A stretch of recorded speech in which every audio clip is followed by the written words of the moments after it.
জনপ্রিয় অভিনেতা রবি চেঙ্গু আর বেঁচে নেই, তিনি মারা গিয়েছেন। আজকের এই ভিডিওতে আপনাদের সেটাই জানাবো। অবশ্যই সম্পূর্ণ ভিডিওটি দেখতে থাকুন। জনপ্রিয় অভিনেতা রবি চেঙ্গু আর বেঁচে নেই। অনেকদিন ধরেই বাদাই ম্যাম আহসান আলীর সাথে অভিনয় করে যাচ্ছে। রবি চেঙ্গু সারা বাংলাদেশের মানুষের মনে জায়গা করে নিয়েছিল।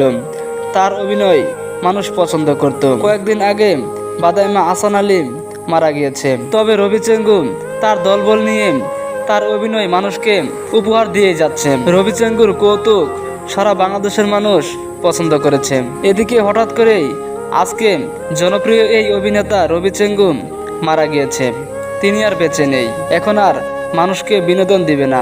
এভাবেই হারিয়ে যাচ্ছে আগের সেই বিনোদন দেওয়া মানুষগুলো। তো ভিউয়ার্স, জনপ্রিয় এই রবি চেঙ্গু অভিনেতার জন্য সবাই দোয়া করবেন।